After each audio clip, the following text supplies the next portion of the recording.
everyone. Welcome to our show without a name. I'm Lynn. I'm Jared. Welcome. Today we are going to be talking about ancient civilizations and the field of ufology. How do they intersect? How do they overlap? What is the difference between the two? What do you think, Jared? I think we'll keep everyone very entertained and informed, and that's kind of where we're at with our episode 2 of the show that remains unnamed until fan input. That's true. What do you guys think we should call the show? We're trying to figure it out, but we want your help. So any suggestions are welcome. Yeah, I mean, we certainly have your channel and we have Not Aliens, and together we'll be switching back and forth for these episodes, and we'll, of course, be live for most of them for everyone watching. Yes, just a hint, this is pre-recorded. Yeah, that's okay. Well, we travel, we do things, so sometimes. Yeah, we've hit a really weird window. You're going to a UFO convention and symposium. Let's call it a symposium. Huh? It's called a symposium. Yes, makes it sound fancy. Yeah, it's like I'm not going with a carry-on on a plane. I'm going with trunks. That's right. Caravan. When did we stop doing that? I love that idea, actually. Unless I have to carry them, then I don't love it so much. Princess says you carry me. Yes, I think the Stanley Livingston African Jungle Expeditionary Force, sort of Lost World of Z, Brad Pitt stuff. Yeah, we need trunks and people that run away like in Indiana Jones at the first sign of a whispering wind from a cave of ancient doom. Yes, I love that. I love that. If you don't have people carrying trunks, you can't have an expedition. True. Well, I'll have to keep that in mind on my next expedition.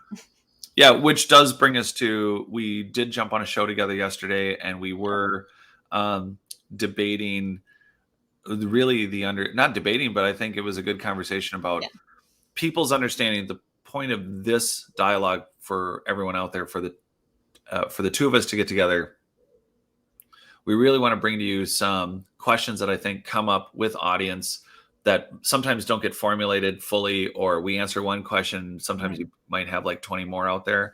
Yeah. And this is going to be a combination, of course, interacting with you guys live, answering those live questions, but also trying to answer some of the bigger underlying, not concerns, but definitely there's some separation in these subjects that aren't not only necessary, they're actually impeding maybe your own personal understanding of maybe a personal experience, or maybe your understanding of ancient history, because they are not unrelated.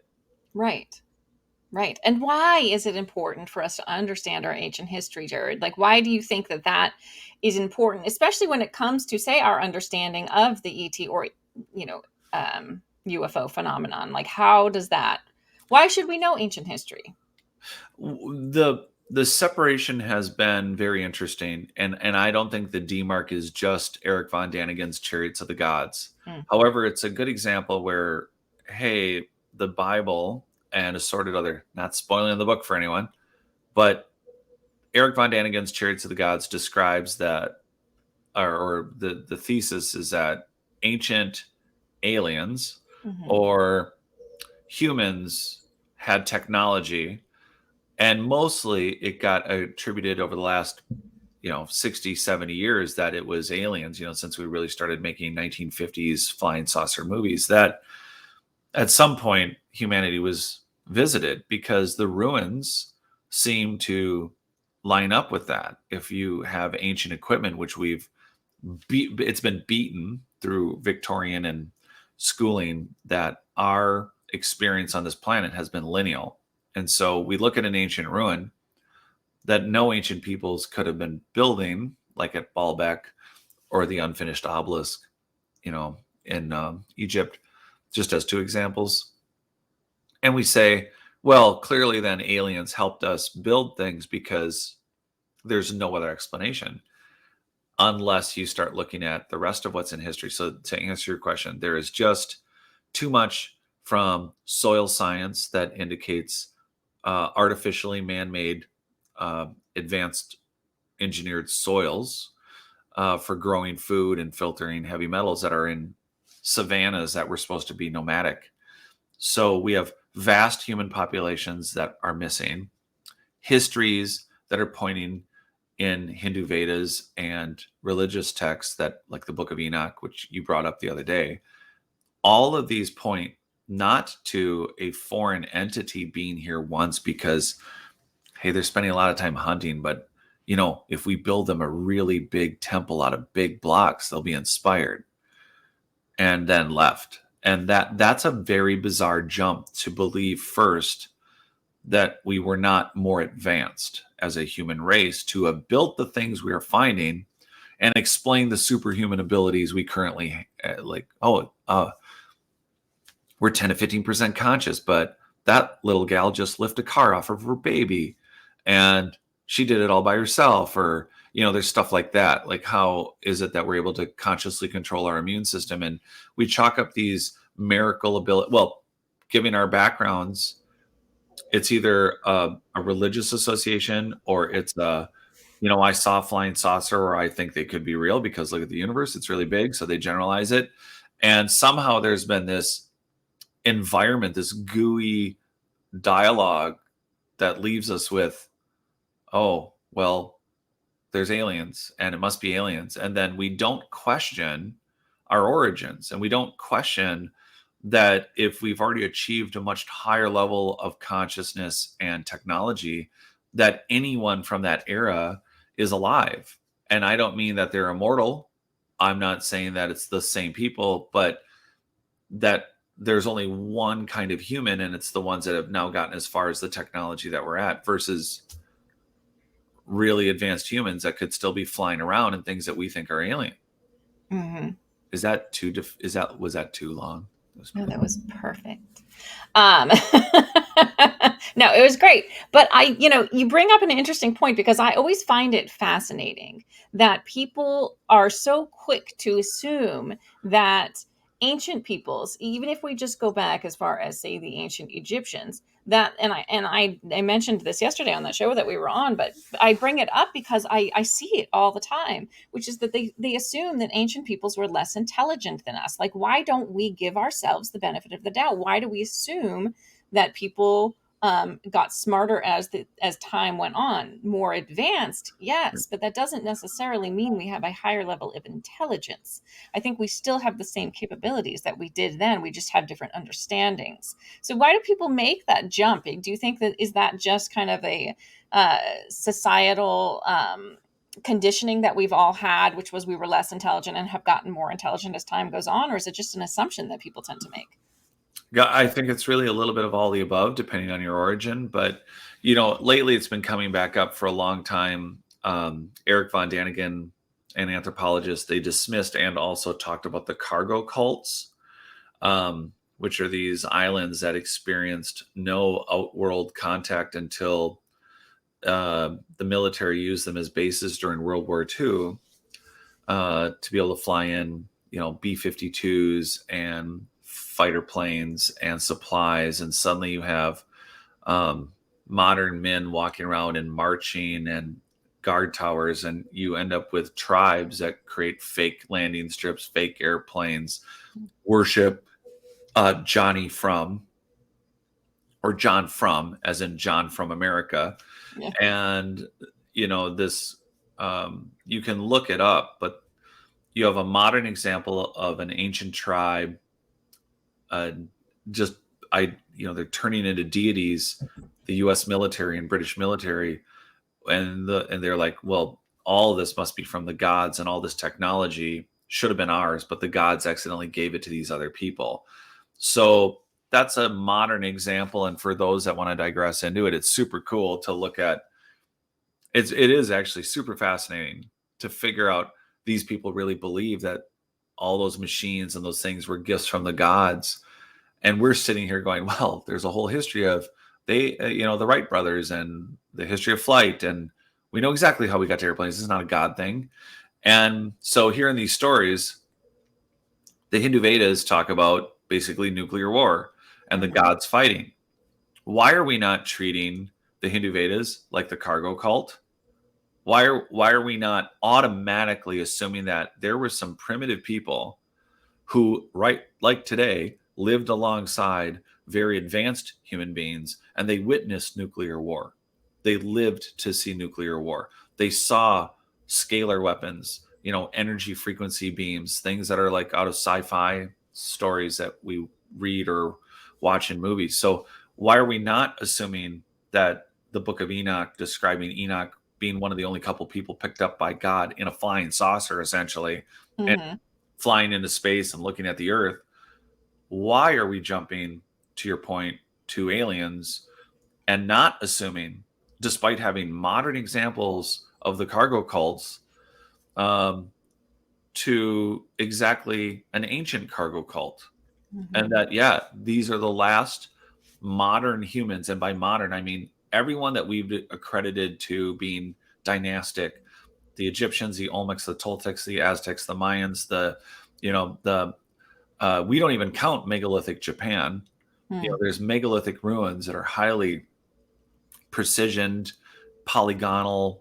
They repurpose those right into temples. I mean, there is polygonal masonry in Japan that matches Sardinia, Wow. and so we just discount that, and yet logic, common sense to me is, let's start with the obvious point that Mm-hmm. someone primitive witnessed something very advanced. But nope, it's straight from uh, every human that's ever lived. We're as advanced as we were, and clearly, if those people witnessed the gods, well, first we're going to assume they're gods. Right. That's the very first assumption. That is mind. It's a mind blowing. I don't know. I don't. It's a weird contradiction to Mm-hmm. understand what a cargo cult is, and then not get to not make this completely different. I mean, it's total George Orwellian doublethink. It's Mm-hmm. a simultaneous belief to believe two opposing ideas at the same time, Mm-hmm. and this is that. I don't follow it, and there isn't a good explanation. It's okay. The reasons behind it might be a better question. So I don't think we can answer your question of like why, but I think because of the way it sits mentally with people, Mm-hmm.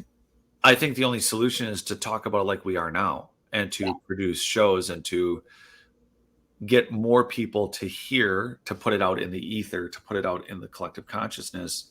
Hey, literally just reopen your third eye to what you're seeing.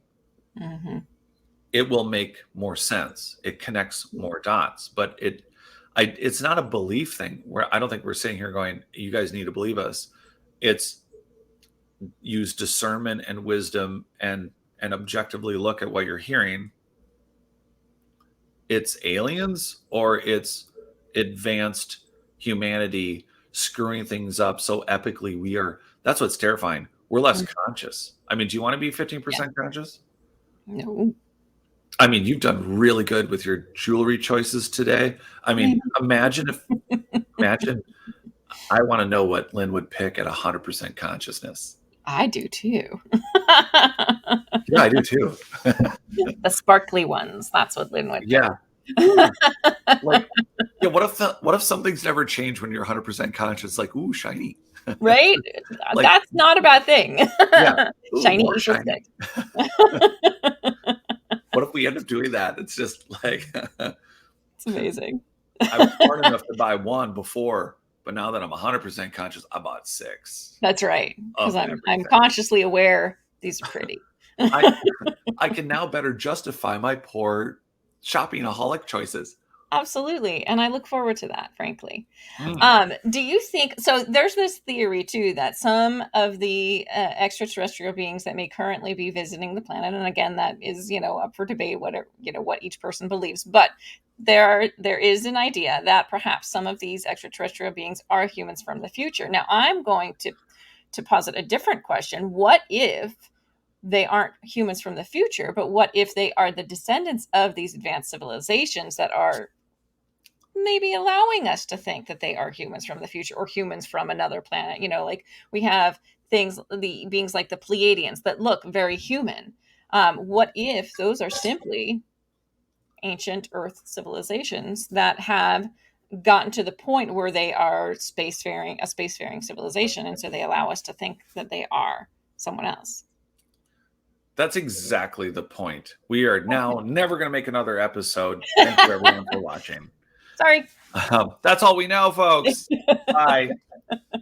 That's exactly. You answered it. That's. I totally agree with you.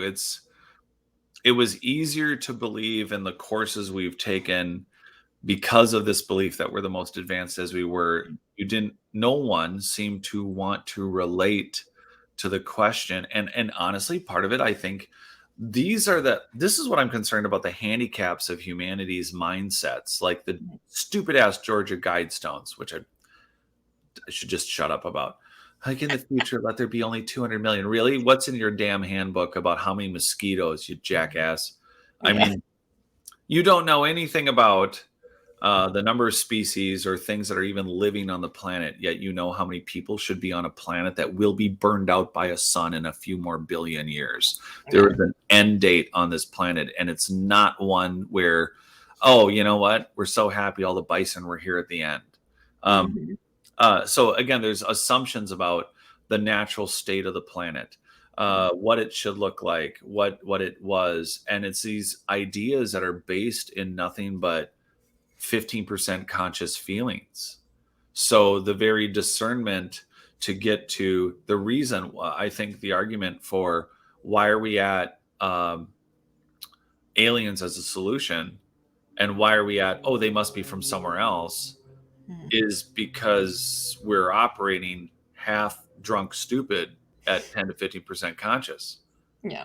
And we think of a lot of bright stuff because I think we have these like lightning rod moments where that cloud of collective human consciousness and what our abilities were and are that we could still download and access if we were conscious, Mhm. depending on your genetic expression. I think, I mean, okay, so digressing into just, we have these moments of brilliance or insight or actual second sight, actual what we would describe as paranormal or ESP or remote viewing. All these technical abilities are technical abilities, and sometimes they give us that insight to see something for what it is. But I think what's scary to me is the general public, I think, embraces ideas they can get their head around, but it doesn't mean that they're accurate or the right idea.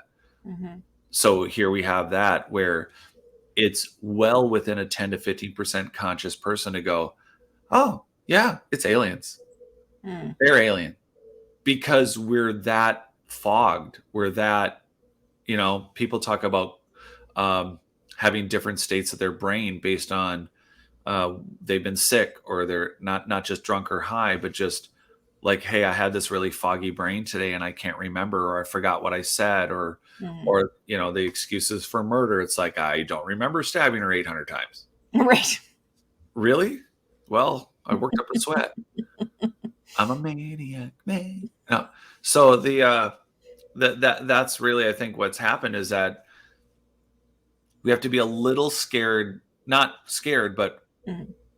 it's a little concerning to go, oh my gosh, we can't discern past the idea of, oh yeah, aliens. I mean, it's an iPhone. How else did it get here?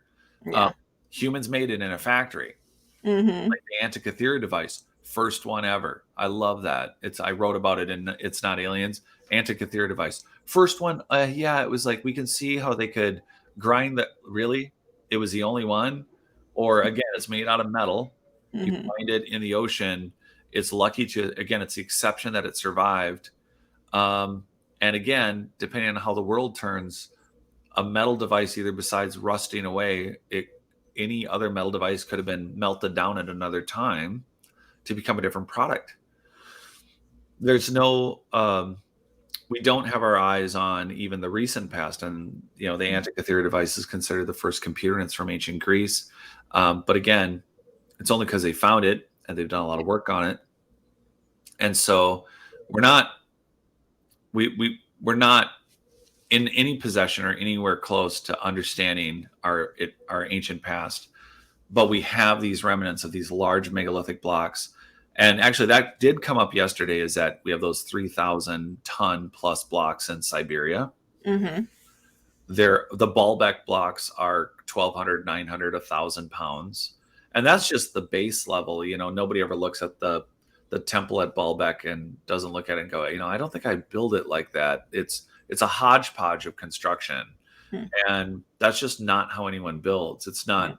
It's a rebuild. Yeah. Multiple rebuilds have put that there, and that's why I think it's important that we're so asleep. I'm worried about us, like, not, if we don't re-engineer it and if we don't understand our past, we are not only going to condemn to repeat it, but I'm afraid, well, you don't need to totally understand our ancient past to go, we are going to kill ourselves if we don't pay attention. But Yeah.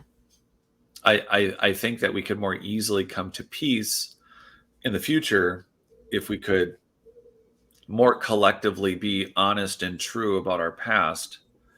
And we I don't think population wise we are where were, which I have a picture for you that came up last night. Hmm. Totally sending this to you.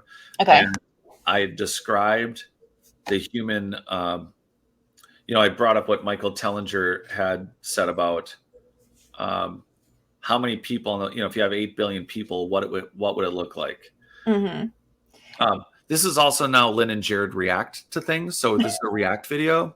Yay! So you look so happy about that. I am. I love it. Okay. Now, Marvelous Jared will now predict. Lynn, you are looking at a photo. What do you see? Hold on. I'm going to email it to myself so I can put it up here so everyone else can see it too. Ooh, now we're doing a real react video, everyone. Absolutely. So yeah, it's really hard. What we're trying to do is give everyone, while she's pulling that up, one of the things that's really important, and it'll come out more and with various explanations, depending on if you're into meditations or yoga, you're improving your consciousness, you've had experiences with any kind of alien, remote viewing, military project.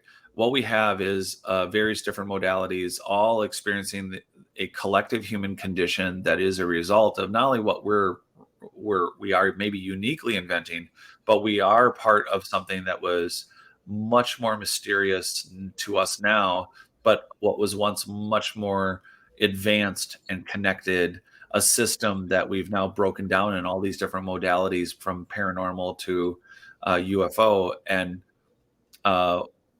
it's not an independent study. There's not one thing without the other. There's not 10 different religions. There's 10 different religions touching on a collective something, a collective abilities of, not saying that you're going to become a god, just saying that your abilities that you're identifying. All right. Mm. Now we have a video up for, or now that I've delayed long enough, although those are all solid points. Or Yeah. what do you think? So what am I looking at? Is that what you're asking me? Yep. I am looking at a square in the United States. And so if we're talking about population, I'm going to say we're looking at an area in which we could probably fit 8 billion people, because it's a pretty big area. They'd be crammed together, but we could probably fit them all in there. So that is a space that 8 billion people could each have an acre. Wow. I was right. But an acre. That's crazy. Not a little lot in a suburb or a shoulder-to-shoulder house on the East Coast. What everyone's looking at here is the entire human population. So the next time somebody tells you we're overpopulated,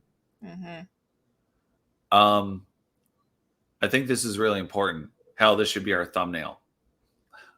Yes. I mean, do you see a lot of opportunity? I mean, if we had a global, when you look at the map of the world, when you think about everyone having, I mean, there are YouTube videos. I'm bringing that up if you want to go look it up. Not you, Lynn, but if there's YouTube videos of some micro farms that use greenhouses on an acre, and they produce over $250,000 of product a year. Wow. On 1 acre. Plus, there excessive. are other farms where they're doing vertical farming as well, so it doesn't Yep. require the amount of land that we necessarily think that it does. There are alternative forms of farming too. And not that I don't agree with you that yes, I think there is plenty of room on the planet for a larger population than what we have now. But there are also alternative methods of farming that. Aeroponics, Yeah. hydroponics. There's a couple big places. Urban Organics Mhm. is one in the Twin Cities that opened up in an old brewery. Mm. They produce enough food for multiple supermarkets. They use aeroponics, so it's fish and so it's aeroponics with fish as a fertilizer, along with some other nutrients. But it's a combo, and then they're still directly atomizing water for the roots. So it's Mhm. not hydro where the plants are sitting in water because that takes a lot of water. Yeah. It's still big tank of fish. And to your point, if every human being had an acre with a Mhm. house and there's a road cutting through all those places, um, that's the entire human population. That's crazy. So when there's people out there in certain states with their 15% consciousness saying we really need to depopulate, that's concerning. Hmm. When it's likely based on ancient engineered soils, the entire human planet had many more people than we currently know of. Yeah. It's always an exception to become a fossil. And I think it's interesting because some of your friends, we had a question posed. The question was posed to me about why not aliens? Hmm. And, my answer was, yeah, there's aliens. It's just, whether they're space traveling anthropologists or a full, Deep Space Nine, Babylon 5 episode of Stargate, that's irrelevant to the fact that our genetic expressions, our superhuman abilities, and again, our ancient engineered soils and polygonal constructions all show that a very advanced human population may have survived. Hmm. And here we are with these exactly what you said, a bunch of people walking around that have no obligation to explain that they have always lived here. Hmm. Because I do think when we figure it out, I really do think we're going to be pissed. I do think that it's not them who's ever alive now. I mean, maybe they're immortal or maybe they live very long lifespans. Yeah, maybe. And but maybe it was these more advanced humans are very, it's our relatives, Yeah. but whatever they did to the planet I think would be very upsetting, and there are obviously low functioning human beings that would be happy to take a pitchfork and then like, hey, thanks for being honest and outing yourselves for being the destroyers of the world, now we're going to murder you. Right. Well, I would think we would have no place to say that, though. I mean, we do plenty that hurts this planet as well. Lynn, in for the save of our advanced ancient forefathers. That's right. If anyone casts a stone, throw it at me Right. first. He Duck who lives Lynn. in glass houses, people. Yeah, Duck Lynn. Don't ask for that. Someone's throwing. They're already wound up. But you know what? It makes so much sense too when you think about it, because a lot of the messages, like the messages that experiencers get from ET, right, are about expanding our consciousness, expanding our awareness, looking at how we treat the planet, like all of these things. Which I always thought was kind of like, okay, the expanding the consciousness thing, I could see maybe if there was another being that came from another planet. And we all, I mean, those that know me think that yes, I do think they are visiting us as well, but not, I don't think all of them. I do think that there is a very, very good possibility that some of them are these advanced civilizations that come from Earth. Um, but why would they be telling us that? Why would they care? Why would a being from another planet care, one, about our consciousness level, or two, how we treat our planet? Like, why would they care about these things? So because we have to stay in the speculation zone. So, but one, this is a perfect example of what we were talking about how did we jump to aliens over our actual human history. You just gave something very naturally that I would have said, that anybody would have said, that um, helps reinforce the alien narrative. Mm. well, we know they came from somewhere else, or they identified from this planet and they came with this mineral. If we were more advanced, like right now, we have science that allows us to grow biologically bricks, which I've Mm. talked about, right? So, what spaceships would look like could be natural stone Yeah. with basically flash drive mechanics, Mm. just like not just for memory and computer storage, but it might not appear to have geared equipment, So right? something like Oumuamua could be a spaceship. Yeah, so like a solid state Hmm. actual machine as opposed to just a solid state memory or a computer. It's um, magnetically frequency energy and very much so connected with your very thoughts, and your that the energy needed to do anything is very minimal, and it is maybe done at very subtle levels. But the idea that we haven't taken that technology, left the planet, Hmm. populated, or big argument for Mars. Hmm. But I'm not much of a, we don't have any clear images from Mars. Hmm. Not really. There's lots of exciting stuff out there, and it's hard not to get sucked into what.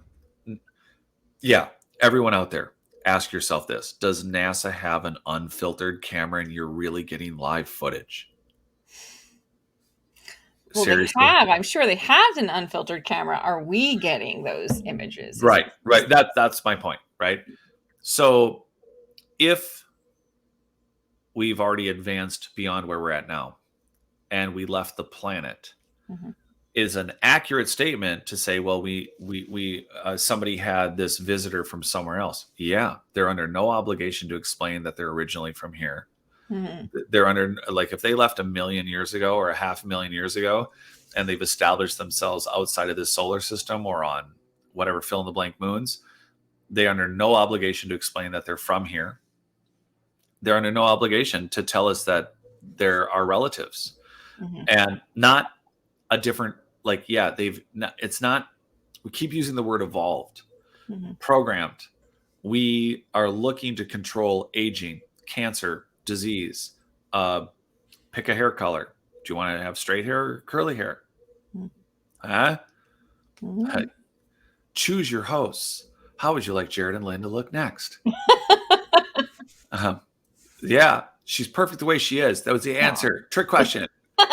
Good answer, Jared. Good answer. Bark, bark.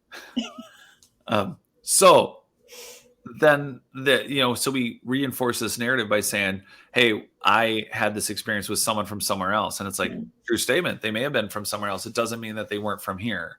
And True. it doesn't, so it's a larger human galactic or human empire, or Mhm. exploration labs. I mean, maybe they didn't get very far, maybe there was various successes depending on where they ended up. But the point about, I have this joke that I would run every now and then about, um, what are these ancient humans supposed to come out and say? Look, we're not aliens. The last few thousand years, Bill here tried to give you guys religion. We're really sorry about that. We Thanks, thought that Bill. would help you connect to your quantum consciousness again, and that you guys might elevate, but instead half of you used it to murder the other half of you for completely different reasons, and you kept throwing virgins in volcanoes. It was really sad, but we couldn't interrupt. Prime directive. Yeah. And yet we interrupted because we manipulated, or worse, it's like someone's teenage advanced ancient human kid said, you need to do something for them, like, we were some sort of hipster, like, you know woke project, and they're like, the monkeys have to stop killing each other, Dad, and we devolved them. We didn't let them in the bunker 50,000 years ago. Look at them, they're warlocks, we got to help. No, they eat their What? young. And so there may have been a lot of, we've seen accounts in the U. So this is why, coming full circle, when we were talking about like why the UFO and ancient megalithic history, how they're related, Yeah. and history, is we have those Nuremberg plates where it's like, okay, wait, there was a battle above Nuremberg in the 1500s, Mhm. and then there was another one in Switzerland, not too many years after that, within 30 years. We're making an assumption that these advanced races get along, of Right. humans. So clearly they don't. The Hindu Vedas say the gods fought. Okay, Mhm. well, okay, what are they fighting over? And does it have anything to do with like, wipe out the ants that kind of took over the surface after we all hid in the bunkers after Mount Toba? Or, is it that they're interacting with us then? It's like, okay, we've tried giving you religion. We've tried helping you raise your consciousness to connect back to these superhuman abilities so that you could not only invent and evolve yourselves back out of the mess we may have left you in a few thousand years ago. Sorry about that. But it'll be good once you figure it out. We just can't go fast. Right. So it's like, just keep murdering less of you or something. Right. So Mhm. maybe they're more current. If I'm speaking, if I'm thinking through this logic, then it's like, okay, look, maybe we can appear to some of them and say, even the dolphins make me cry. And then they're like, don't kill dolphins and and Mhm. and fish less. And your planet is where the doves cry. Right. I can't stop right now. I'm You just, should, because if you don't, there'll be purple rain. oh, high You're welcome. five. Um, wow. So Mhm. that's the problem, is that yet again, it's another effort, maybe by another group or the same group, where they're like, okay, statistically, they're evolving this way. They're like, there's a massive worldwide percentage loss in belief of traditional religions. Mhm. And there's enough technology now that they're big enough where we can just connect with some of them and say, I think there's two parts to the experiencer on this level when it Mhm. comes to, treat the earth nice. Well, that's kind. Who's going to say no to that? Right. Right. So really, really advanced Bob kind of felt, hey, I'm not going to push the religious thing anymore.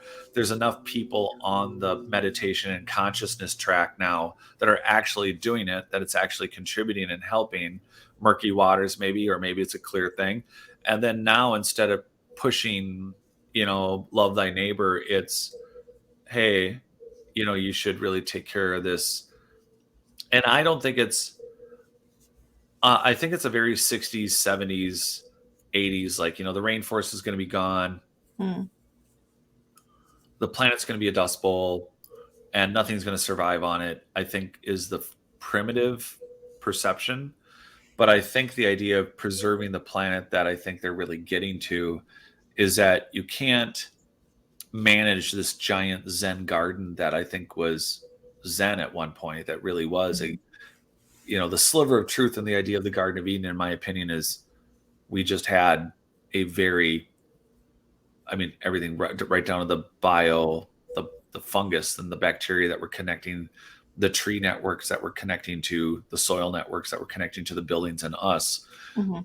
and then cloud consciousness. I think all of it must have been a wonderful system, and I think the memory of the idea of like, oh, we all used to be able to just walk through a garden. Hmm. Well, yeah, it would be a very Zen rock garden. Mm. Yes. Well, I think some of that too is just government propaganda as well, because if Ooh, you look at the planet from a scientific perspective, so those that don't know, before I was the psychology major, I was a zoology major. But if you you look at, were I was, yeah. So if you look at nice. the planet always, always overcomes in some way or another. It always learns to compensate, right? Nature always finds a way. There's a reason we have that expression. And so, our life Yep. always finds a way. And so the planet will be fine. Whether it will be sustainable to us is the question. So I always think, well, I think some of that is overplayed just a tad in the government. I think they want us. It's another way for us to be dependent upon them. It's another fear tactic, but that's another show for another day. I just wanted to put that out No, there. but do you think then that the planet, I think, is a self-preserved, like the BIOS underneath an operating system for a computer.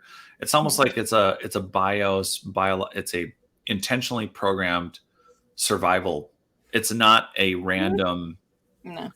it's not just like, yep, there's a bunch of random species of random things that just happen to work, and well, they're just random.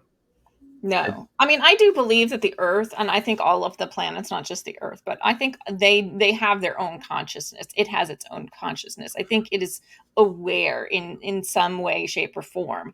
And I Yeah, think that there are cycles. I mean, if we look even just out in nature, I mean, there are forest fires. Why are there forest fires? It cleanses the area. It promotes new growth.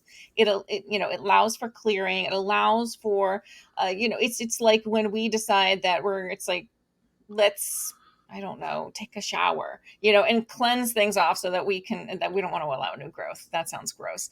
Bad metaphor, but you know what I'm saying? Like, it's nature's way of, there's a cycle to things, and it's all very purposeful, in my opinion. I don't think it's accidental. I think there is a reason that all of this happens. But if you look, when we have these giant forest fires, whether they're natural or man-made, accidentally man-made, um, life always comes back. It's not like it's ruined. It's ruined, in our opinion, I guess, for a little while, but life always comes back, and it comes back better and stronger. There's a reason why we prune plants, right? Because when you do that, depending on the plant comes back stronger. It creates a more robust plant. And I think that that is, like, on a microscopic level, the way that the earth kind of helps heal and cleanse itself and make itself stronger. So no, I don't think that I don't think that it's accidental. I do think that there is a purpose behind it, and I do think that there is a consciousness involved. totally agree. Do you think the animals themselves are suffering from the same 10 to 15%, or do you think maybe some of those animals are still fully conscious, like orca? I do think some animals are fully conscious. I do think whales and dolphins are fully conscious. I had one of those spiritual experiences where I made eye contact with a whale one time. I Did was he on a ask for whale your number? watch. It was amazing. And I was on a whale watch because we have a lot of them here in Massachusetts. And this whale came right up to the side of the boat. God, if I had had like 8-foot arms, I could have reached out and touched it. It was that close. It Wow. was just it, and the eye came up right next to me. And so I looked at this whale looked right back at me. And in that moment, like, I know this sounds corny and cheesy, but there was that connection. There was that, like, knowingness that I see you and you see me. And so I do believe that there is a consciousness involved in a lot of these creatures. And I mean, plenty of people have had similar experiences with dolphins. We've heard this time and time again. And I do think that even other animals that we think maybe are of a lower intelligence level, like, I don't know, bear, deer, not stupid, but just not, like, for some reason we believe, maybe because of the societal systems that they have in place, that whales and dolphins and creatures of that sort are more, like, evolved. But there are others that you would look at and think, there's probably not a lot going on in that one, like squid, for example. Giant squid mate for life. They know each other. They stay with each other. There is intention behind that. So Hmm. I do think that there is more consciousness going on in these animals than we give them credit for. That's so interesting. In talking about genetic memory, you think, well, if you look at, I mean, how hard would it be if you have billions, hundreds of billions, billions of people, if you have millions of years of history and you need to back it up, large genetic, I mean, programmed. I mean, if you put a terabyte in a gram of DNA, what could a more advanced civilization do as far as storing their endless information than creatures like whales Mm, or orca? And you would literally have floating backups mm, of everything. I'm just interesting. saying, genetically speaking, but Yeah. consciously, are whales really floating trees? It's a weird question, Jared. And I'm sober. I would argue that maybe advanced civilizations would find some way to encode it in our genetic memory as opposed to another animal, but I see what you're saying. I see where you're going with that. Well, I'm saying, like, what if it's again? So, what if the sliver of truth in reincarnation is, again? It's like if there was catastrophic failure of your bodily system, then your Carillion, that magnetic aurora that's photographed through Carillion photography. Mhm. What if that's immediately dissipated to all living things around you? Well, now we get into what we call collective consciousness, right? Because that aura, that, I mean, that's in metaphysical terms, the aura. Um, is Tell me more. our etheric body, um, which actually I don't mind. I don't mind those terms at all. I think they're all just different terms for the same thing, really, and that's totally fine with me. I do Identify as too. etheric. Okay. You identify as etheric. Excellent. And I speak New Age. It's fine. I get it. crystals, pyramid crystals. Right. Which, I mean, there's nothing wrong with No, crystals. they have electrolytes. They got what the body They craves. have electrolytes. But I do think crystals have an energy of their own. I They do do. think that. I do think that, and I do 100%. think that there is something to that. I mean, we use crystals for not data collection, but data. Everything oscillating to keep your computer. I mean, you cannot have a CPU without a crystal. Right. Quartz is amazing. It's amazing the things that quartz can do, right? So Yep. Yep. there is something to that. But getting back to kind of what we were talking about, which is that, yes, I do think that there is a portion of us that when we die, that maybe etheric body or a portion of it therein, like, does go back to this kind of collective consciousness of all things. I don't necessarily think it's just human. I think everything that is living Yeah.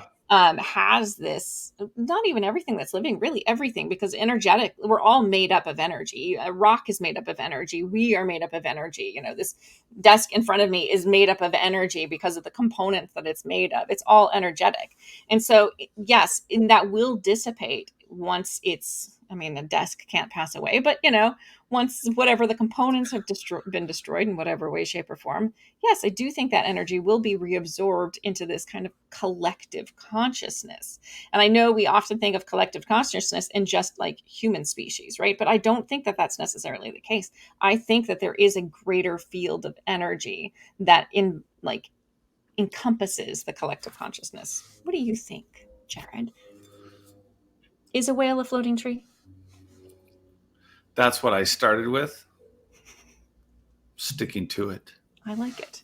No, I the question is wondering when we have this instinct for life on Earth having its value, or that you need to respect all living things, and what if that's one of our lowest conscious understandings of the fact that everything does get stored, that everything does have a second life, everything does have the ability to come back or move on. And if that's the case, then no matter what you do to anything living, Mm-hmm. it has within its memory its destruction. Um, Mm-hmm. how's that for everyone who enjoys salads? That is true. That is true. So I have a question too for you, kind of going back to what we were starting with the ancient civilizations. Do you think it's also possible that an ancient civilization, like an advanced civilization, and let's kind of take the leap and say that they became spacefaring themselves, is Yeah, it possible that some of these ETs that we see coming in are coming in, or even in the past, even in those described in the Vedic scriptures, or those described in the book of Enoch, or the paintings that we've seen where they have UFOs? I mean, yes, they could be ours, but perhaps there are ETs also coming into the earth and interacting with this advanced race, and now, either by choice or by yeah. happenstance, they're now interacting with us because maybe we've reached some level of consciousness where we're like to the point where they're like, okay, they can understand the most basic of things, these humans, but let's just start to work with them a little bit. I mean, is that a possibility in your mind? Do you think that that's possible? That, because I always think there's no straight answer for any of this. I think all of No, it is very complex and interwoven. And I think that there are layers of explanations. And so maybe it is advanced humans that are here interacting with us, but maybe it is also ETs that are here interacting with us. Maybe in the past, the ETs were also there, and maybe they did help out the advanced humans or worked together with them to create some of these things. What do you we should literally open our next episode with that question. think? Okay. That was that for everyone. We're not coming to an abrupt end, but this episode had a time bomb limit. Yes, it's a transition, not an ending, as is all things. Uh, I didn't kill your brother. He He transitioned, transitioned. I transitioned him to the next level of his journey. which is taxidermied in. That's why he's in the freezer in the basement. Hmm. Um, Let's go straight to serial murder. The No, seriously, we don't have time to do this now, or should we do this next episode? Yeah, we can do the next episode. I think I that will think be an interesting one. I think like we should also bring in collective consciousness into our next episode. yeah, and it really does continue to tie into the UFOs. Are they local? Mhm. Are they foreign? And if they did interact, I think we should start there next time with Yeah. did they interact with a foreign Mm. UFO came here that was thinking that our ancient advanced ancestors were advanced enough for a hello and a technology that maybe that set it off. Yes, and if so, are they now working together with those of us, the dummies that are up and coming?